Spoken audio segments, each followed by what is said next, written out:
கூட்டணியில் இருந்து கொண்டே குழப்பம் விளைவிக்க நினைப்பவர்களின் சூழ்ச்சிக்கு பலியாகிவிடக் கூடாது என திமுக தலைவர் மு.க.ஸ்டாலின் கட்சியினரை அறிவுறுத்தியுள்ளார். சென்னை அண்ணா அறிவாலயத்தில் ஸ்டாலின் தலைமையில் திமுக மாவட்ட செயலர் கூட்டம் நடைபெற்றது. இதில் பேசிய முதல்வர், தோழமை கட்சிகளில் நம்மை பிடிக்காத சிலர் இருக்கத்தான் செய்வார்கள் என கூறினார். அவர்கள் தேவையில்லாத கருத்துக்களை பேசி கூட்டணியில் குழப்பத்தை விளைவிக்க நினைக்கலாம் எனவும், அத்தகைய சூழ்ச்சிக்கு நாம் யாரும் பலியாகிவிடக் கூடாது எனவும் அறிவுறுத்தினார். கூட்டணி மற்றும் தொகுதி பங்கீட்டை நானே பார்த்துக் கொள்கிறேன் எனவும் ஸ்டாலின் கூறினார். தேர்தல் பணிகளை சரியாக மேற்கொள்ளாதவர்கள் யாராக இருந்தாலும் நடவடிக்கை எடுக்க தயங்க மாட்டேன் என திமுகவினரை அக்கட்சித் தலைவர் மு.க.ஸ்டாலின் எச்சரித்துள்ளார். திமுக மாவட்ட செயலர்கள் கூட்டத்தில் பேசிய அவர், அமைச்சர்கள், மாவட்ட செயலர்கள், எம்எல்ஏ, எம்பிக்கள் என யாராக இருந்தாலும் நடவடிக்கை எடுப்பேன் என எச்சரித்தார். தேர்தல் வருவதால் நடவடிக்கை எடுக்க மாட்டார் என நினைக்க வேண்டாம் எனவும், தனிநபர்களை விட கட்சிதான் பெரிது எனவும் ஸ்டாலின் கூறினார்.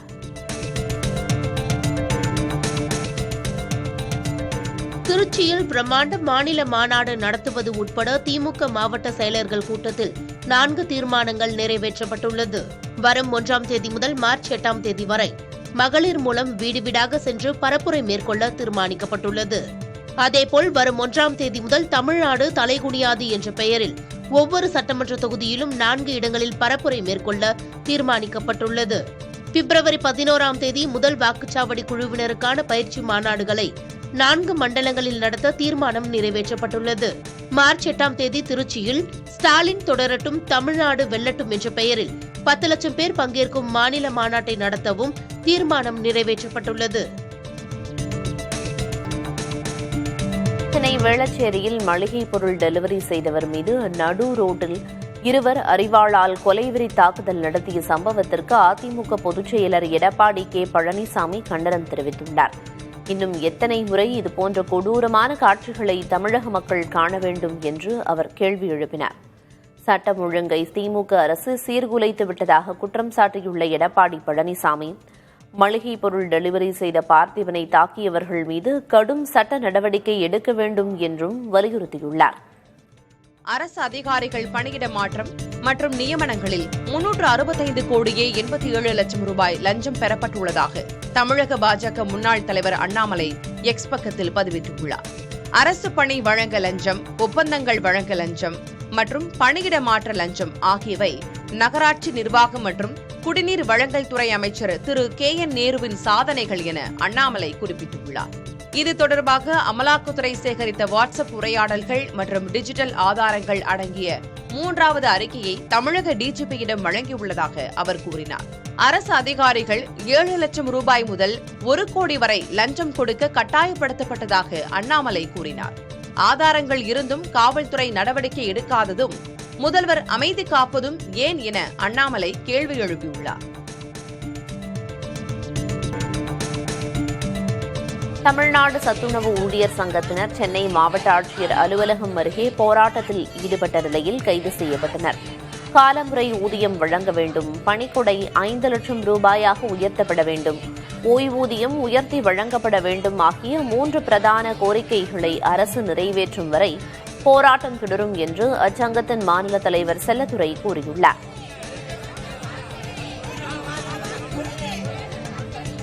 தேவையான ஓய்வூதியம் வழங்கினாதான் எங்களுடைய பிரதான கோரிக்கை. ஏன் அப்படின்னா, 2000 ஓய்வூதியமாக சிறப்பு ஓய்வூதியம் கொடுக்குறாங்க. ஒரு நாளைக்கு 66 ரூபா 66 பைசா என்பது இன்னைக்கு இருக்கக்கூடிய விலைவாசியில பாத்தீங்கன்னா ஒருவேளை உணவு கூட திருப்தியா சாப்பிட முடியாது. அதன் அடிப்படையில் அங்க உயிர் வாழ்வதற்கு தேவையான ஓய்வூதியம் 7850 ரூபாய் என்பது இந்த அரசு கொடுத்த வாக்குறுதிப்படி எங்களுக்கு நிறைவேற்றி தரணும். மணல் குவாரி முறைகேடு வழக்கில் தமிழக அரசின் மனு மீது அமலாக்கத்துறை பதிலளிக்க உச்சநீதிமன்றம் உத்தரவிட்டுள்ளது. மணல் குவாரி முறைகேடு விவகாரத்தில் வழக்கு பதிவு செய்ய டிஜிபிக்கு உத்தரவிடக் கோரி சென்னை உயர்நீதிமன்றத்தில் அமலாக்கத்துறை மனு தாக்கல் செய்தது. இந்த மனுவை உச்சநீதிமன்றத்திற்கு மாற்றக் கோரி தமிழக அரசு தாக்கல் செய்த மனுவை விசாரித்த உச்சநீதிமன்றம் மனு மீது அமலாக்கத்துறை பதிலளிக்க உத்தரவிட்டது. இதேபோல் அமலாக்கத்துறை நடவடிக்கைகளுக்கு எதிராக தமிழ்நாடு, கேரள அரசுகள் தொடர்ந்த வழக்கில் 4 வாரங்களில் பதிலளிக்க அமலாக்கத்துறை மற்றும் மத்திய அரசுக்கு உச்சநீதிமன்றம் உத்தரவிட்டுள்ளது.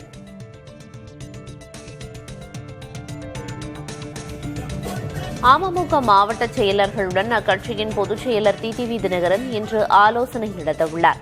தேசிய ஜனநாயக கூட்டணியின் பொதுக்கூட்டம் ஜனவரி 23ஆம் தேதி பிரதமர் மோடி தலைமையில் மதுராந்தகத்தில் நடைபெறவுள்ளது. இந்நிலையில் கூட்டணியில் இணைவது தொடர்பாக தொலைபேசி வாயிலாக அனைத்து மாவட்ட செயலர்களுக்கும் தகவல் தெரிவிக்கப்பட்டிருப்பதாக கூறப்படுகிறது. இன்று நடைபெறும் ஆலோசனைக் கூட்டத்தில் மாவட்ட செயலர்களிடம் இறுதி முடிவை டிடிவி தினகரன் அறிவிப்பார் என்று தகவல்கள் வெளியாகியுள்ளன.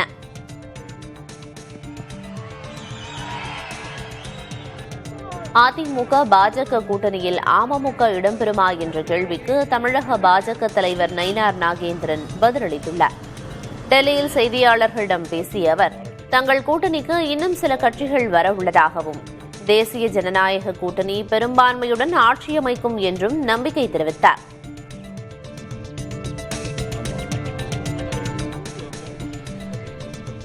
அதாவது அது பற்றி நான் இப்பொழுது எந்த கருத்து நான் உங்களுக்கு சொல்ல முடியும். ஒருவேளை 23ஆம் தேதி நீங்க மேடையிலே யார் யாரெல்லாம் இருக்கிறார் என்று நீங்க பார்க்கலாம். அவருடைய படம் இருந்தால் அது நல்ல விஷயம். நல்ல அது 23ஆம் தேதி மேடையில் நீங்க பார்க்கலாம். என்னை பொறுத்த மட்டும் நல்லவருடைய படம் எங்க இருந்தாலும் நான் வரவேற்பேன்.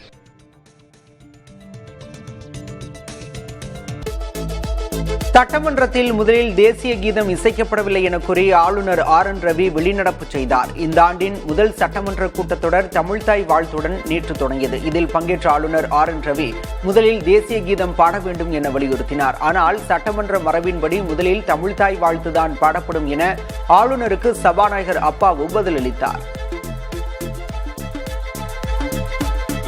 ஆளுநர் உரையை அவர் வாசித்ததாக கருதி அவை குறிப்பில் ஏற்ற தீர்மானம் நிறைவேற்றப்பட்டது. RN ரவி வெளிநடப்பு செய்ததை அடுத்து ஆளுநர் உரையின் தமிழாக்கத்தை சபாநாயகர் அப்பாவு சட்டமன்றத்தில் வாசித்தார். அப்போது முதல்வர் கொண்டு வந்த தீர்மானத்தில் பேசியது தவிர ஆளுநர் பேசியவை எதுவும் அவை குறிப்பில் இடம்பெறாது என சபாநாயகர் அப்பாவு தெரிவித்தார். தமிழ்நாடு சட்டமன்றத்திலிருந்து ஆளுநர் வெளிநடப்பு செய்த நிலையில் அவரது உரையை சபாநாயகர் அப்பாவு வாசித்தார். அதன்படி பொருளாதார வளர்ச்சியில் நாட்டிலேயே தமிழ்நாடுதான் முதன்மை மாநிலமாக திகழ்வதாக அதில் தெரிவிக்கப்பட்டுள்ளது. அதேபோல் மகளிர் மேம்பாட்டுக்காக தமிழக அரசு அளப்பரிய பல திட்டங்களை செயல்படுத்தி வருவதாகவும் மகளிர் விடியல் பயணம் பெண்களின் பொருளாதார சுமையை குறைத்துள்ளதாகவும் கூறப்பட்டுள்ளது. சட்டமன்றத்தை ஆளுநர் RN ரவி அவமதித்து விட்டதாக முதல்வர் ஸ்டாலின் விமர்சித்துள்ளார். ஆளுநரின் நடவடிக்கை அரசமைப்பை மீறிய செயல் என முதல்வர் கண்டனம் தெரிவித்தார். ஆளுநர் உரையில் ஆளுநர் தனது சொந்த கருத்துக்களை தெரிவிப்பதற்கோ மாநில அரசால் தயாரித்து வழங்கப்பட்ட உரையில் நீக்கம் செய்வதற்கோ அரசமைப்பு சட்டத்தில் இடமில்லை எனவும் அவர் தெரிவித்தார். ஆளுநர் உரையோடு அவையை தொடங்க வேண்டும் என்ற விதியை மாற்ற முயல்வோம் என முதல்வர் ஸ்டாலின் கூறினார்.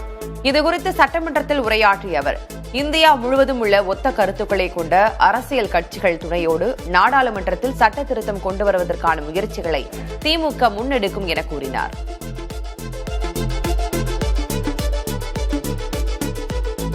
தமிழக சட்டமன்றத்தில் ஆளுநர் உரை நிகழ்த்தாமல் வெளியேறியது பெரும் விவாதத்தை ஏற்படுத்தியுள்ள நிலையில் அதற்கான 12 காரணங்களை ஆளுநர் மாளிகை வெளியிட்டுள்ளது.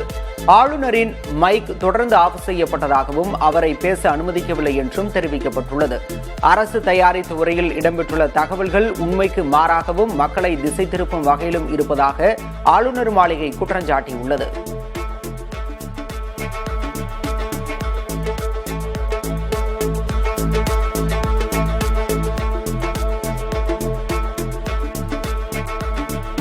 ஆளுநர் சட்டமன்றத்தை விட்டு வெளியேறிய சில நிமிடங்களிலேயே ஆளுநர் மாளிகை செய்திக்குறிப்பு வெளியிடுகிறது என்றால் ஒன்றியத்திலிருந்து முந்தைய நாளே ஸ்கிரிப்ட் வந்துவிட்டதா என திமுக அமைப்புச் செயலர் RS பாரதி கேள்வி எழுப்பினார்.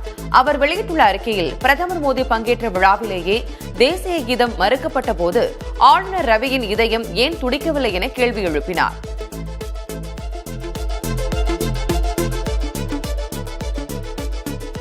தமிழகத்தில் சட்டம் ஒழுங்கு நிலை மோசமடைந்துள்ளதாக கூறிய அதிமுக எம்எல்ஏக்கள் சட்டமன்றத்திலிருந்து வெளிநடப்பு செய்தனர். இந்த ஆண்டிற்கான சட்டமன்ற கூட்டத்தொடர் இன்று தொடங்கிய நிலையில் சட்டம் ஒழுங்கு நிலை குறித்து விவாதிக்க கோரி அதிமுகவினர் அமளியில் ஈடுபட்டனர்.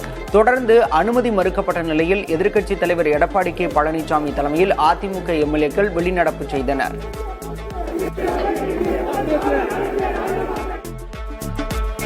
ஆளுநர் சுட்டிக்காட்டும் தவறுகளை ஏற்றுக்கொள்ள திமுக அரசு மறுப்பதாக எதிர்க்கட்சித் தலைவர் எடப்பாடி கே பழனிசாமி தெரிவித்திருக்கிறார். சட்டமன்ற வளாகத்தில் செய்தியாளர்களை சந்தித்த அவர் ஆளுநரை பற்றிய தீர்மானத்தை முன்கூட்டியே தயாரித்து வந்து முதல்வர் வாசிப்பதாக குற்றம் சாட்டினார். சூப்பர் முதல்வர் என ஸ்டாலின் கனவு காண்கிறார் என விமர்சித்த எடப்பாடி பழனிசாமி தவறான செய்தியை வாசிக்க மாட்டேன் என்றுதான் ஆளுநர் கூறியதாகவும் அரசு திட்டமிட்டு ஆளுநர் மீது தவறான எண்ணத்தை உருவாக்குவதாகவும் கூறினார். சட்டமன்றத்தில் ஆளுநர் அவரது உரையை படிக்கக்கூடாது என்பதே முதல்வர் ஸ்டாலினின் எண்ணம் என பாஜக எம்எல்ஏ வானதி ஸ்ரீனிவாசன் விமர்சித்துள்ளார். ஆளுநருக்கு எதிராக சட்டமன்றத்தில் கொண்டுவரப்பட்ட தீர்மானத்தை கண்டித்து பாஜக சட்டமன்ற உறுப்பினர்கள் வெளிநடப்பு செய்தனர். பின்னர் செய்தியாளர்களிடம் பேசிய வானதி ஸ்ரீனிவாசன் முதல்வர் ஸ்டாலின் முன்முடிவுகளுடன் சட்டமன்றத்திற்கு வந்ததாகவும் குற்றஞ்சாட்டினார். சட்டமன்றத்திலிருந்து ஆளுநர் RN ரவி வெளிநடப்பு செய்ததை கண்டித்து இந்திய கம்யூனிஸ்ட் கட்சியின் மாநில செயலாளர் மு. வீரபாண்டியன் தலைமையில் சென்னை சைதாப்பேட்டையில் கண்டன ஆர்ப்பாட்டம் நடைபெற்றது.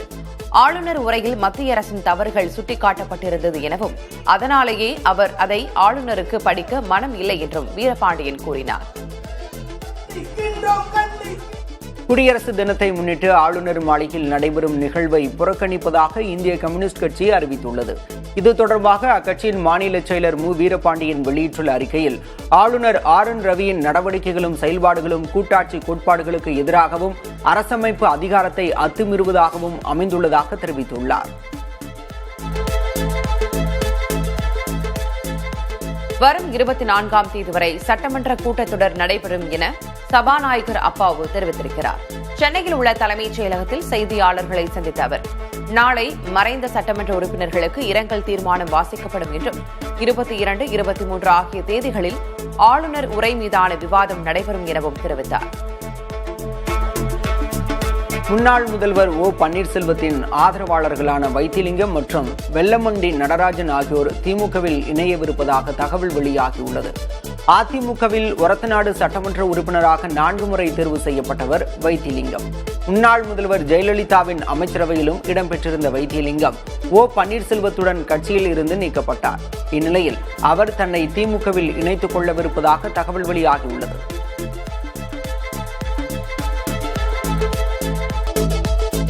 கூட்டணி குறித்து தேசிய தலைமையை முடிவு செய்யும் என காங்கிரஸ் மேலிட பொறுப்பாளர் கிரிஷ் சோடங்கர் தெரிவித்திருக்கிறார். சென்னை சத்தியமூர்த்தி பவனில் 2026ஆம் ஆண்டு சட்டமன்ற தேர்தல் குறித்த மாநில செயற்குழு கூட்டம் அக்கட்சியின் மாநில தலைவர் செல்வ பெருந்தகை தலைமையில் நடைபெற்றது. அதன் பிறகு செய்தியாளர்களை சந்தித்த கிரிஷ் சோடங்கர் தமிழ்நாடு நிர்வாகிகள் 42 பேருடன் டெல்லி தலைமை ஆலோசனை நடத்தியதாகவும் வேட்பாளர்களை தேர்வு செய்யும் பணிகள் தொடங்கிவிட்டதாகவும் தெரிவித்தார். சென்னையின் குடிநீர் தேவையை பூர்த்தி செய்வதற்காக 342 கோடி 60 லட்சம் ரூபாய் மதிப்பீட்டில் அமைய உள்ள 6வது நீர்த்தேக்க திட்டப் பணிகளை தமிழ்நாடு அரசு தொடங்கியுள்ளது. செங்கல்பட்டு மாவட்டம் நெம்மேலி அருகே அமையும் இந்த நீர்த்தேக்கம் 13 லட்சம் பேரின் குடிநீர் தேவையை பூர்த்தி செய்யும் என்று எதிர்பார்க்கப்படுகிறது. சென்னையின் 6வது நீர்த்தேக்கமான இதற்கு மாமல்லன் என பெயரிடப்பட்டுள்ளது. சாதாரண வைரஸ் காய்ச்சலுக்கும் டெங்கு காய்ச்சலுக்குமான ஆரம்பகால அறிகுறிகள் பெரும்பாலும் ஒரே மாதிரியாக உள்ளன. ஆனால் டெங்கு காய்ச்சல் உயிருக்கு ஆபத்தான சிக்கல்களை ஏற்படுத்தும் என்பதால் விரைந்து அதை கண்டறிய வேண்டும் என அறிவுறுத்தப்படுகின்றனர் மருத்துவ நிபுணர்கள். டெங்கு வைரஸ் நேரடியாக எலும்பு மஜ்ஜையை பாதித்து இரத்த தட்டுக்கள் உற்பத்தியை குறைக்கிறது. இது இரத்த நாளங்களில் கசிவை ஏற்படுத்துகிறது. திருச்செந்தூர் முருகன் கோயில் மற்றும் அதன் சுற்றுவட்டார பகுதிகளில் ட்ரோன் பறக்கவிடவும் ரீல்ஸ் எடுக்கவும் கோயில் நிர்வாகம் தடை விதித்துள்ளது. சமீப காலமாக அனுமதியின்றி ட்ரோன்கள் பறக்கவிடப்பட்டதால் எழுந்த பாதுகாப்பு விவகாரங்களை தொடர்ந்து இந்த நடவடிக்கை எடுக்கப்பட்டுள்ளது. கோயில் வளாகம், சண்முக விலாச மண்டபம் உள்ளிட்ட 10க்கும் மேற்பட்ட இடங்களில் இது குறித்த எச்சரிக்கை பலகைகள் வைக்கப்பட்டுள்ளன. மாநில அரசு தயாரித்து தந்த உரையில் சில பகுதிகளை ஆளுநர் ராஜேந்திர அர்லேக்கர் படிக்காமல் தவிர்த்து விட்டதாக கேரள முதல்வர் பினராயி விஜயன் தெரிவித்துள்ளார். கேரள சட்டமன்ற கூட்டத்தொடர் தொடங்கிய நிலையில் ஆளுநர் ராஜேந்திர அர்லேக்கர் உரையாற்றினார். பின்னர் பேசிய முதல்வர் பினராயி விஜயன் மத்திய அரசின் பாரபட்சத்தால் மாநில அரசு கடும் நிதி நெருக்கடிக்கு உள்ளாகியுள்ளதாக இருந்த வரிகளை ஆளுநர் படிக்கவில்லை என்று விமர்சித்தார். பாரதிய ஜனதா கட்சியின் தேசிய தலைவராக நிதின் நபீன் பொறுப்பேற்றுக் கொண்டார். டெல்லியில் நடைபெற்ற பதவியேற்பு விழாவில் பிரதமர் மோடி, அமித்ஷா, ஜே.பி. நட்டா, நிதின் கட்கரி மற்றும் மாநில பாஜக தலைவர்கள் பங்கேற்றனர். பாஜக தலைவர் பதவிக்கான தேர்தல் நேற்று அறிவிக்கப்பட்டிருந்த நிலையில் நிதின் நபீன் சார்பில் 37 வேட்புமனுக்கள் தாக்கல் செய்யப்பட்டன. வேறு யாரும் வேட்புமனு தாக்கல் செய்யாத நிலையில் அவரது தேர்வு உறுதியானது குறிப்பிடத்தக்கது. கட்சி விவகாரங்களில் தான் தொண்டன் எனவும் நிதின் நபீன் தனது தலைவர் என்றும் பிரதமர் நரேந்திர மோடி கூறியுள்ளார். பாஜக தலைவராக பொறுப்பேற்றுள்ள நிதின் நபீனை வாழ்த்தி பிரதமர் மோடி பேசினார். நிதின் நபீன் தனக்கு அளிக்கப்பட்டுள்ள அனைத்து பணிகளையும் முழு பொறுப்பேற்றுக் கொண்டு வெற்றிகரமாக செய்து முடித்தவர் என்றும் பிரதமர் புகழாரம் சூட்டினார். பாரதிய ஜனதா தேசிய தலைவராக பொறுப்பேற்ற பிறகு பேசிய நிதின் நபீன் திருப்பரங்குன்றம் பிரச்சினை குறித்தும் குறிப்பிட்டார். மலைக்குன்று மீது தீபம் ஏற்றுவதை தடுத்து நிறுத்த எதிர்க்கட்சிகள் அண்மையில் முயற்சி செய்ததை நாம் பார்த்தோம் என நிதின் நபீன் குறிப்பிட்டார். இதுபோன்ற நிகழ்வு இது முதன்முறை அல்ல என குறிப்பிட்ட நிதின் நபீன் நமது பாரம்பரியத்திற்கு எதிராக பல முயற்சிகள் முன்பே நடந்துள்ளதாகவும் கூறினார். ஏழைகளுக்கான நலத்திட்டங்களை பிரதமர் மோடி பலவீனப்படுத்துவதாக மக்களவை எதிர்க்கட்சித் தலைவர் ராகுல் காந்தி சாடியுள்ளார். உத்தரப்பிரதேசத்தில் உள்ள தனது ராய்பரேலி தொகுதியில் தொண்டர்களிடம் பேசிய அவர், காந்தி பெயரிலான வேலைவாய்ப்பு திட்டத்தை மாற்றுவது மூலம் நலிவடைந்த மக்களுக்கான பாதுகாப்பு கேள்விக்குறியாகி உள்ளதாகவும் இது ஜனநாயகத்தின் வேரின் மீதான தாக்குதல் என்றும் குறிப்பிட்டார். இந்தியாவின் நகர கட்டமைப்பு குறித்து மக்களவை எதிர்க்கட்சித் தலைவர் ராகுல் காந்தி மத்திய அரசை தனது எக்ஸ் பதிவில் கடுமையாக சாடியுள்ளார். இந்திய நகரங்களின் தற்போதைய நிலையை நகர்ப்புற வீழ்ச்சி என்று அவர் வர்ணித்துள்ளார். பாலங்கள், சாலைகள் மற்றும் மாசடைந்த காற்று ஆகியவை மக்களை கொள்வதாக குறிப்பிட்டுள்ள அவர், உயிரிழப்புகளுக்கு பணம் அல்லது தொழில்நுட்ப பற்றாக்குறை காரணமல்ல, யாருக்கும் பொறுப்புணர்வு இல்லாததே காரணம் என்று குற்றம் சாட்டினார்.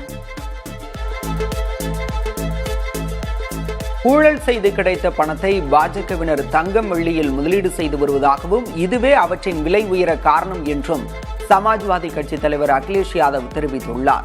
பொதுவான பொருளாதார விதிகள் படி ஒரு பொருள் விலை உயரும் போது விற்பனை குறையும் என்றும், ஆனால் தற்போது அதன் விலை உயர உயர விற்பனையும் உயர்ந்து வருவதாகவும் அகிலேஷ் யாதவ் குறிப்பிட்டுள்ளார். இசையமைப்பாளர் A.R. ரஹ்மானுக்கு எதிரான விமர்சனங்களுக்கு பதிலடி கொடுக்கும் வகையில் திரிணாமுல் காங்கிரஸ் MP மஹுவா மொய்த்ரா தனது எக்ஸ் பக்கத்தில் பதிவு ஒன்றை இட்டுள்ளார். இந்தியா உங்கள் தாய் என்றும் பாஜகவினரின் கட்டாய சலாம் இந்தியாவுக்கு தேவையில்லை என்றும் பதிவிட்டிருக்கிறார்.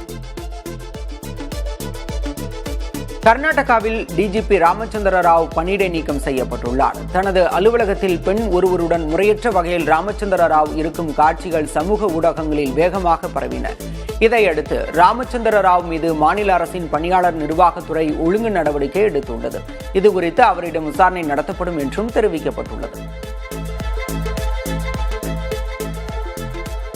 அரசமைப்பு சட்டப்பிரிவு 226 கீழ் அமலாக்கத்துறை உயர் நீதிமன்றங்களில் ரிட் மனுக்களை தாக்கல் செய்ய முடியுமா என்பது குறித்து உச்சநீதிமன்றம் ஆய்வு செய்ய ஒப்புக்கொண்டுள்ளது.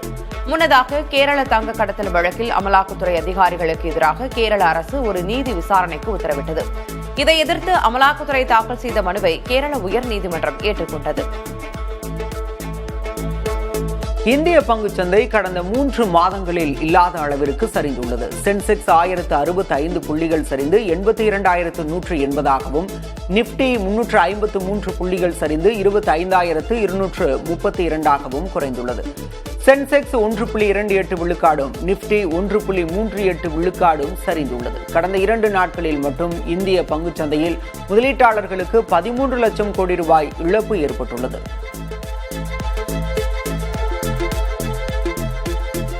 ஓடும் ரயிலில் இந்திய ராணுவ வீரர்களுக்கு பதவி உயர்வு அளிக்கப்படும் காணொலி சமூக வலைதளங்களில் வைரலாகியுள்ளது.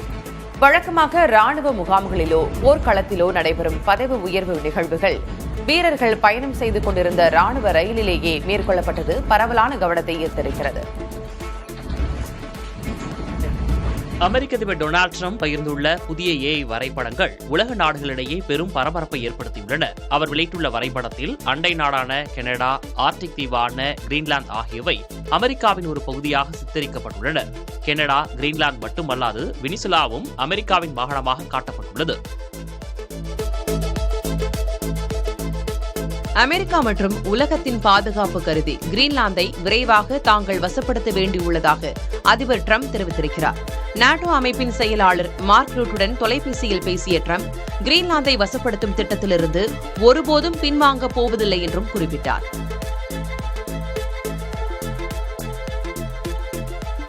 அமெரிக்காவின் மிச்சிகனில் உள்ள ஒரு நெடுஞ்சாலையில் சுமார் 100 வாகனங்கள் ஒன்றுடன் ஒன்று மோதி பெரும் விபத்தை ஏற்படுத்தின. இதில் ஏராளமானோர் காயமடைந்தனர். வாகனங்கள் கடுமையாக சேதமடைந்துள்ளன. கடுமையான பனிப்பொழிவு காரணமாக பாதை சரியாக தெரியாததாலும் சாலை முழுவதும் பனி படர்ந்திருந்ததாலும் இந்த விபத்து ஏற்பட்டதாக கூறப்படுகிறது.